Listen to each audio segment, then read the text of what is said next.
BRS అధినేత కేసీఆర్ అసెంబ్లీకి ఎందుకు రారో అర్థం కాదన్నారు కాంగ్రెస్ ఎమ్మెల్సీ విజయశాంతి. అసెంబ్లీ మండలి సమావేశాల తొలి రోజు సందర్భంగా గన్ పార్క్ వద్ద కాంగ్రెస్ ఎమ్మెల్యేలు ఎమ్మెల్సీలతో కలిసి నివాళులర్పించారామె. శాసనసభకు రావాలన్నా కాళేశ్వరం గురించి మాట్లాడాలన్నా కేసీఆర్ సిక్కవుతున్నారన్నారు. దీన్ని బట్టే అసెంబ్లీకి రావడం వాళ్ళకి ఇష్టం లేదని అర్థం చేసుకోవాలన్నారు విజయశాంతి. వాళ్ళ పరిపాలనలో అనేక సమస్యలు ఉన్నాయి. వాళ్ళు చేసిన తప్పుల వల్ల వాళ్ళందరూ అవస్థపడుతున్నాం.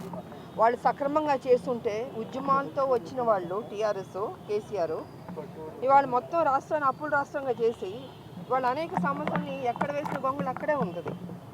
సో దాన్ని మొత్తం సెటరేట్ చేయడానికి మా ప్రభుత్వం ఉంది, చేస్తుంది, ఇంకా కూడా చేస్తుంది. కొంత టైం పడుతుంది. ఒకే రోజు అద్భుతాలు జరగవండి. ఎందుకంటే వాళ్ళు చేసిన తప్పులు మరి అప్పులు అన్ని చోట్ల పెట్టారు. మనం అన్నీ సెటరేట్ చేయాలని కొంచెం టైం పడుతుంది. కాబట్టి ముందు ఈ వరదల్లో చిక్కుకున్న వాళ్ళందరికీ వాళ్ళకి ఏదైనా తొందరగా వాళ్ళకి అందేటట్టు చేయాలని మేము అందరం కోరుకుంటున్నాం. మా ప్రభుత్వాన్ని కూడా అడుగుతున్నాం. ఎందుకంటే చాలామంది అన్నీ కోల్పోయారు పాపం. నిజంగా పంట నష్టం కావచ్చు, అసలు మొత్తం ఇంట్లో సామాన్లు పోయినాయి, బట్టలు పోయినాయి, తిండి కూడా లేదు. అంత దారుణమైన పరిస్థితి. సార్ నేనేం కోరుకుంటున్నానంటే కొంచెం మేము అందరం ఎవరెవరు బట్టలు అన్ని సామాన్లు పోయినాయి కొంచెం మా అందరం తలా ఒక చెవి వేసి వాళ్ళకి ఏదైనా అందించాలని మేము కోరుకుంటున్నాం. అలాగే ముఖ్యమంత్రి గారికి కూడా మేము రిక్వెస్ట్ చేయదలుచుకున్నాం. కేసీఆర్ ఎందుకండి అసెంబ్లీకి రాడు? ఆయన ఎన్నుకున్నది అసెంబ్లీకి రావాలని కదా, ప్రజల సమస్యల్ని ప్రజల సమస్యల మీద కొట్లాడాలి కదా, ఆయన కూడా మాట్లాడాలి కదా. ఆయన ఫామ్ హౌస్లో ఉంటే దానికి అర్థం ఏంటండి? అసలు ఆయనకి ఇంట్రెస్ట్ లేదని. సో టీఆర్ఎస్ పార్టీ టోటల్గా ఇంట్రెస్ట్ లేదు. వాళ్ళ బర్దల్లో చిక్కుకుని అల్లాడిపోతున్నప్పుడు వాళ్ళ గురించి మాట్లాడాలి కదా, రావాలి కదా. ఏమన్నాడు? కాళేశ్వరం కమిషన్ కొట్టాడు ఆయన. మరి ఎక్కడికి వెళ్ళిపోయింది ఇది? దాని మీద అంతేనండి. అసెంబ్లీకి రావాలంటే సిక్ వస్తుంది, కాళేశ్వరం గురించి మాట్లాడాలంటే సిక్ వస్తుంది. ఆయనకు అప్పుడప్పుడు సిక్ వస్తూ ఉంటుందండి.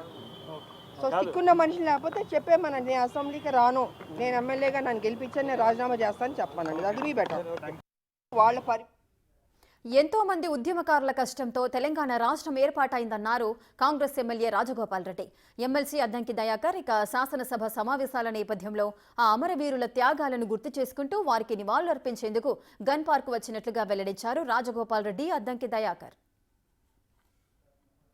అందరం కూడా పోయేటప్పుడు అమరవీరుల స్తూపం దగ్గర జోహార్లు అర్పించి శ్రద్ధాంజలి ఘటించే అమరవీరులకు సైల్యూట్ కొడదాము అని చెప్పేసి అందరం కలిసి అప్పటికప్పుడు నిన్న రాత్రి అనుకోవడం జరిగింది. నాతో పాటు ఇక్కడికి వచ్చిన నా మిత్రులు, అభిమానులు, మా నాయకులందరూ కూడా నా హృదయపూర్వక ధన్యవాదాలు చెప్తున్నా. ఎందుకంటే ఈ తెలంగాణ రాష్ట్రం అనేది ఏర్పడ్డది త్యాగాల పునాదుల మీద. ఈ రాష్ట్రం 60 ఏళ్ల కళ నెరవేరింది త్యాగాల పునాదుల మీద. తెలంగాణ ఉద్యమకారులు వాళ్ళ కష్టం, ఎంతోమంది అమరవీరుల ఆత్మ బలిదానాల త్యాగమే ఈరోజు తెలంగాణ రాష్ట్రం. ఈ తెలంగాణ రాష్ట్రం మన స్తూపం, అమరవీరుల స్తూపం అంటే మాకు గుడితోడు సమానం. ఈరోజు తెలంగాణ రాష్ట్రం కోసం అయితే ప్రాణాలు అర్పించారో అమరవీరులు ఎప్పుడూ ప్రజల గుండెల్లో ఉంటారు సజీవంగా.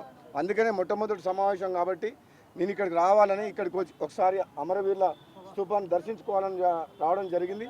అంతే తప్పితే ప్రత్యేకంగా ఏం లేదు. దీంతోపాటు ఈ మధ్య వరదల వల్ల కామారెడ్డి పరిసర ప్రాంతాల్లో ఎంతోమంది ఎఫెక్ట్ అయ్యారు కాబట్టి నేను, మా సహచర మిత్రులు అందరూ కూడా ఆ వరద బాధితులకు సహాయ కార్యక్రమంలో మేము పాల్గొంటానికి పోతున్నాం. ఇది మొట్టమొదటి రోజు సమావేశం కాబట్టి ఇక్కడికి రావడం జరిగింది. అంతే.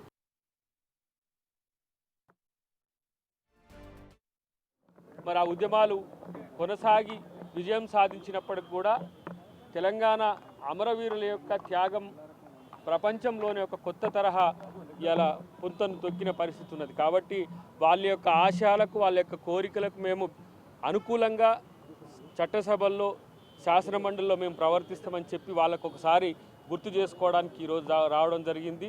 తెలంగాణలో ఉన్న సామాజిక సమస్యలే కాదు, విద్యార్థుల సమస్యలు, నిరుద్యోగ సమస్యతో పాటు ఎవరైతే పేదలు ఉంటారో వాళ్ళ కష్టాలన్నింటినీ కూడా మేముగా ప్రజల నుంచి వచ్చిన నాయకులుగా ఈరోజు మేము వాళ్ళ కొరకు మేము ప్రశ్నిస్తామని, వాళ్ళ కొరకు మేము మా ప్రభుత్వంతో వారధిగా ఉండి మేము వాటిని సాధిస్తామని చెప్పి